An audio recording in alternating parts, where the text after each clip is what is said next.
नमस्कार। Music theory channel में आप सबका स्वागत है। आज हम पढ़ेंगे ध्वनि के बारे में। ध्वनि, जिसे हम इंग्लिश में साउंड के नाम से भी जानते हैं, दो प्रकार की मानी जाती है। ध्वनि दो प्रकार की मानी जाती है, नियमित ध्वनि और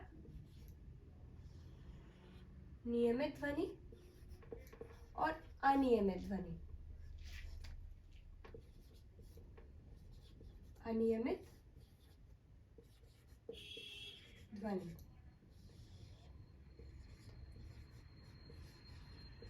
ऐसी ध्वनि जो नियमित कंपन से उत्पन्न होती है, ऐसी ध्वनि नियमित ध्वनि कहलाती है। और ऐसी ध्वनि जो अनियमित कंपनों से उत्पन्न होती है, ऐसी ध्वनि को हम अनियमित ध्वनि कहते हैं। और दूसरी भाषा में अगर हम इसे समझें तो ऐसी ध्वनि जो हमारे कानों को सुनने में अच्छी लगे या कर्णप्रिय लगे, ऐसी ध्वनि को हम नियमित ध्वनि कहते हैं, और जिसे हम स्वर भी कहते हैं। और ऐसी ध्वनि जो हमारे कानों को सुनने में कर्णप्रिय ना लगे, ऐसी ध्वनि को हम शोर कहते हैं। संगीत में से हम नियमित ध्वनि या स्वर को हम नाद कहते हैं, मतलब संगीत उपयोगी ध्वनि को हम नाद के नाम से जानते हैं। और संगीत में ऐसी ध्वनि जो अनियमित ध्वनि है और जो संगीत उपयोगी नहीं है, ऐसी ध्वनि को हम कोलाहल कहते हैं।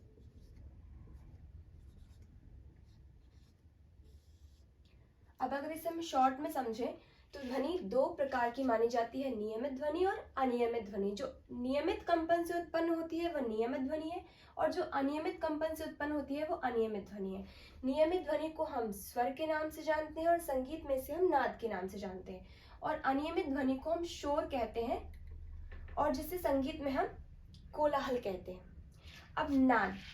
अब हम ये जानते हैं कि नाद मुख्य रूप से दो प्रकार के माने जाते हैं, आहत नाद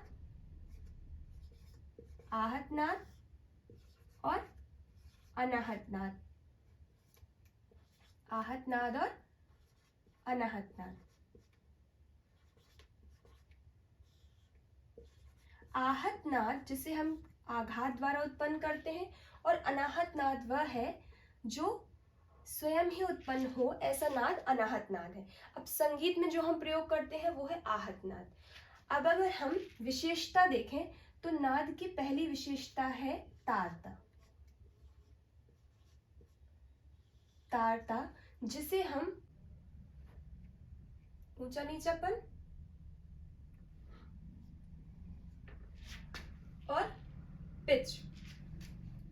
अब तारता मतलब ऊंचा नीचापन, मतलब नाद ध्वनि जब कोई महिला की आवाज, जब कोई महिला या कोई बच्चा गाता है तो उसकी आवाज में जो महीन, जो बारीकी होती है, मतलब ऐसा माना जाता है और ऐसा देखा भी जाता है कि जब पुरुषों की आवाज, जो पुरुषों की आवाज है, वो महिलाओं और बच्चों की आवाज से मोटी देखने को मिलती है, और जो महिलाओं और बच्चों की आवाज है वो महीन और बारीक, जिसे हम शार्प भी कहते हैं, वो देखने को मिलती है। अब जब नाद या फिर ध्वनि, जब ऊंचापन क्या है, तो ऊंचापन है नाद का बारीक या महीन होना। महीन ध्वनि मतलब जब हम, आपने देखा होगा अक्सर जब महिलाएं या बच्चे गाते हैं, या फिर जब कोई भी गाए, या फिर हम कोई वाद्य कुछ भी बजाते हैं, तो जब हम तार सप्तक में जाते हैं तो हमारी आवाज बहुत ज्यादा बारीक और पतली हो जाती है, मतलब उसे हम नाद का महीन कहेंगे, महीनपन की एकदम बारीक हो जाती है, आवाज शार्प हो जाती है। और जब हम मंद्र सप्तक में जाते हैं तो हमारी आवाज भारी, और हमें अक्सर ऐसा फील होता है कि हमारे गले में ज्यादा प्रेशर हो रहा है, तो वही नाद का ऊंचा नीचापन कहलाता है। मतलब कि ऊंचापन कहलाएगा बारीक या शार्प ध्वनि, और ऊंचा नीचापन कहलाएगा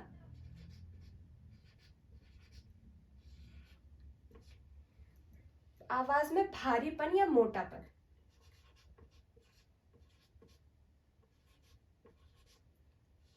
आवाज का भारी हो जाना या आवाज में मोटापन फील होना, वह कहलाएगा नाद का नीचापन। और जब हमारी आवाज शार्प या पतली हो या बहुत तीखी हो तो उसे हम कहेंगे नाद का ऊंचापन।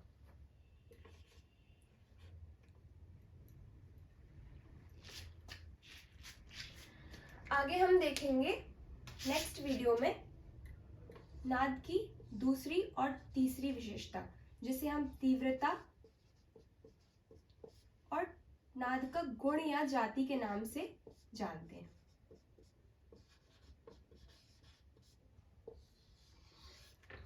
धन्यवाद।